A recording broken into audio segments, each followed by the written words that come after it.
In 2025, something happened that just a few years earlier would have seemed unthinkable. The epicenter and very much core of the internet, now somewhat diminished yet still beating deep in the digital wilderness, not only is filled with cancer, a fact we'd known for years, but was literally gutted before the entire world's eyes. And yes, of course, we're talking about one of the web's most legendary and controversial corners, 4chan, a site whose influence on the internet culture is hard to overstate, even if these days it's mentioned more quietly. This time though, 4chan didn't claw back global media attention with some spectacular stunt. This time it was them who were reminded that they too are mortal. The site went down, data leaked, and the administrator's anonymity collapsed like a house of cards. Enjoy the video. 4chan is an interesting place. Near the end of last year, I put together a really interesting video that I really invite you to watch, a comprehensive piece on the history of the whole site, as well as its biggest affairs. So if you'd really like to deep dive into this topic, you should probably first watch this bigger video. But if you don't have time for that, this is the story in a nutshell. 4chan is an anonymous image board founded in 2003 as an American counterpart to Japan's 2chan. It was on 4chan that the first internet memes were born. Pepe, Wojak, the Rickroll. It was also there that the hacktivist collective Anonymous took shape. And for years it was a staging ground for legendary raids, shitstorms and countless provocations. For a long time, B, the site's most viral board, was a place of absolute free speech in both the best and worst senses of the term. Beyond the stands and the headline memes, users could post about anything from video games to politics. Although 4chan's popularity and clout have waned in recent years thanks to a general drift away from forums toward Discord servers and the broader platform-driven corporate standardization of the web, it remains a fascinating space with lingering pockets of influence and somewhat cultural power. Even now, it's still a place where meme revolutions sometimes begin. This whole affair kicked off on another dual Monday, on April 14th, 2025.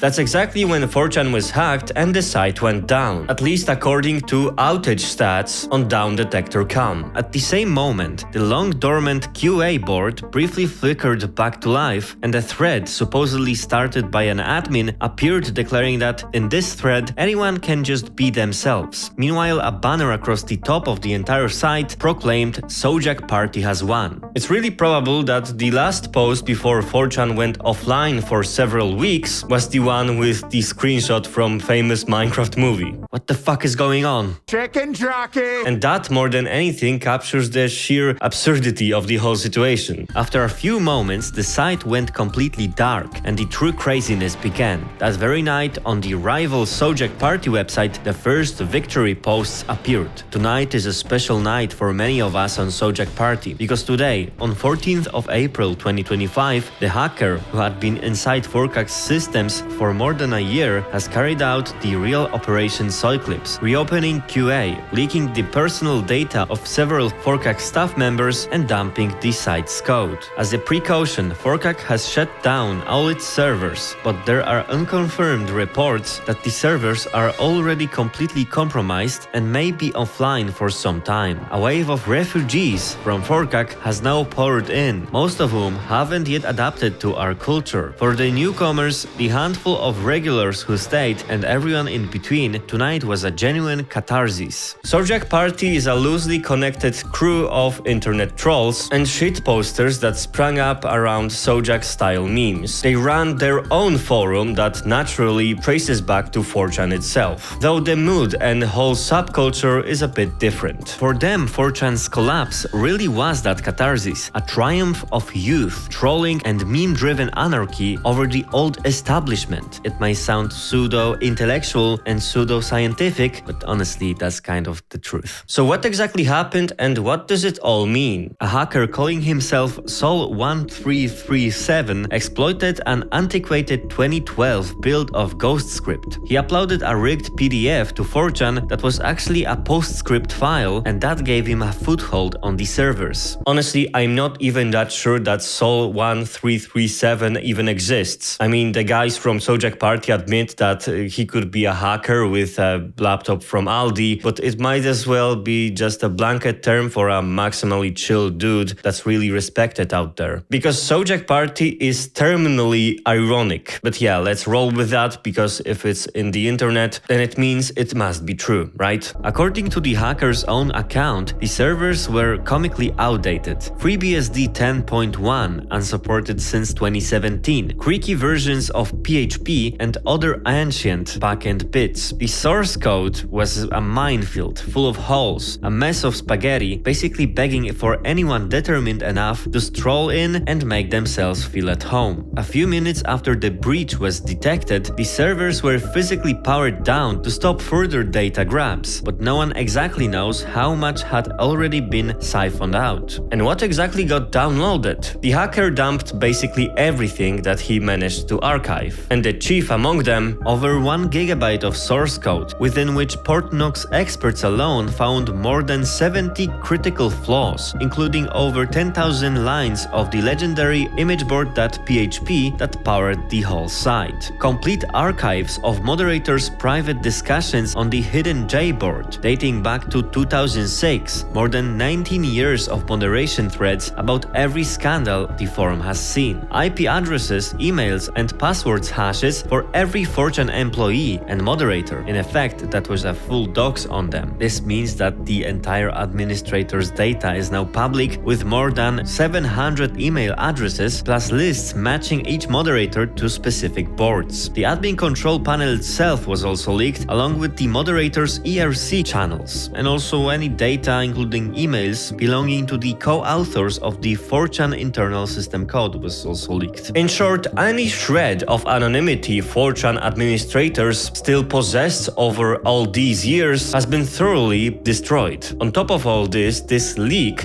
showed us a couple of big and small secrets that were confirmations of a basic fact for some, but for others it meant a great surprise. Here are the biggest revelations that emerged from the dump. 4chan used sophisticated, aggressive user fingerprinting, collecting far more data than it ever admitted to collect. Shadow bans were deployed on a massive scale. The one-time verification email was actually a tracking tool used to identify and ban users. Special privileges let certain trusted IP addresses create more popular threads. Law enforcement, including the FBI, had its own section in the admin panel for flagging and monitoring content. Some moderator accounts were registered with university email domains, not the government addresses rumor had long suggested. Moderators could ban users for personal reasons completely outside of the site's posted rules. 4chan had ignored software updates for years and ran on second-hand hardware that was over a decade old. Oh, and of course, did I mention, the FBI was really routinely archiving 4chan posts. Still, the pressure to get 4chan up and running again was immense, and the tech crew behind the forum was working really hard on it. Even so, rushing this relaunch after the entire source code was leaked is a really risky move if you think about it. It's basically an open invitation for another this type of attack, because now everyone exactly knows how the forum works. Here is a leaked email from a 4chan manager. Just wanted to give you guys a quick update on progress. 4chan is coming back. The main thing that's taking us so long is people in different time zones who need to coordinate, not having overlapping free time. Here's what we've done so far. Secure trip code salt changed. F is sadly no more. All passwords reset. 2 servers retired. Dels from 2010 that Mood, the original creator of 4chan, bought second hand before he left. Temporarily disabled PDFs. They'll be back. Up-to-date operating systems. There's still more work to do, and there will probably be sporadic downtime once things are back up and running. Right now we're aiming for maybe a read-only state on Sunday night or Monday morning, so we can do more admin stuff in the background, i.e. changing people's login names, passwords, that sort of stuff.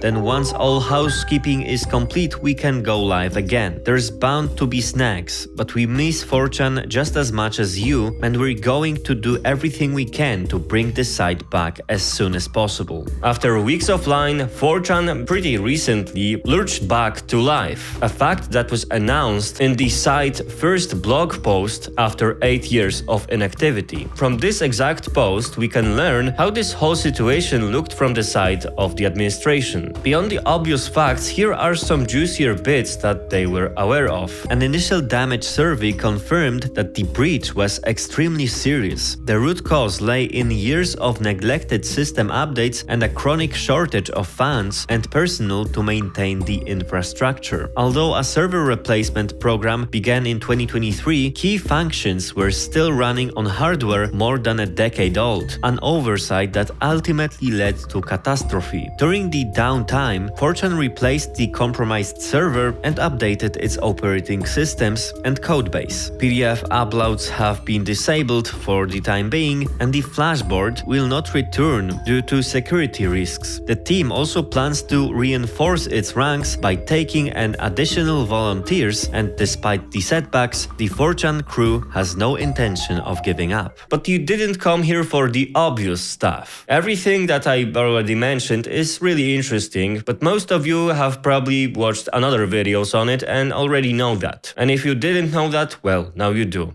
Congrats. Still, the leaked files are really large. This is just a lot of data, a lot of information to look into, and just searching through it alone would take me ages. So I put AI to work, feeding it leaked files from the moderator-only board and then fact-checking everything by myself by hand. What follows are the juiciest details from 4chan Janitor Live as revealed by the leak. One fun tidbit: some moderators bragged that they were literally moderating from the cabin of an airplane. That's how the so-called Sky Jani Club came to be, because lower tier mods on 4chan are called janitors, Janis. And I don't know how I failed to mention that at the very start of this video, I have no idea, but anyway, they'd have in-flight Wi-Fi and spend a 12-hour flight in the air, keeping policing threats from cruising altitude. As for the job itself, we can read the standing instructions for 4chan mods. A pinned 2017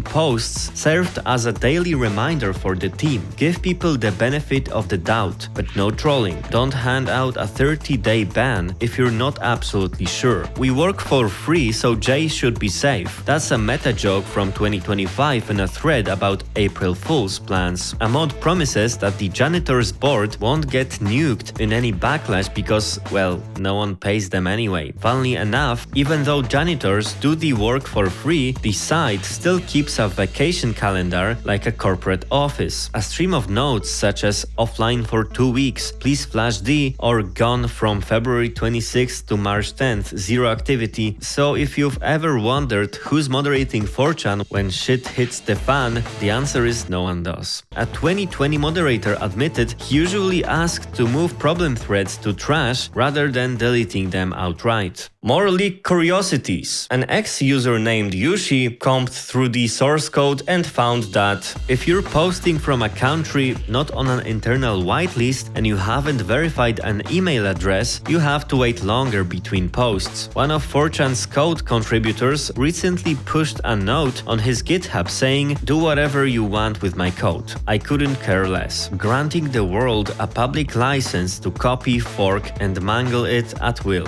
Buried in the source code is also the string skibd, which we can see as skipbd. Nearly the entire code base for the F-board, the old Flash games and animations hub, lives outside the rest of the site's repo, and it's in even worse shape, stitched together from half-finished ideas and peppered with to-do comments. Posts numbering was also tweaked in code. To curb spam driven by round numbers hype, those repeating or milestone digits that get anons excited, the counter quietly skips certain values. Outrageous, right? Meanwhile, the internet spun up a theory that most posters in poll political threads were coming from IPs traced back to Israel. alleging it was all psyops stoking social tensions. Turns out it was all nonsense and fake news because most of the Jews live in America. Sorry for that joke.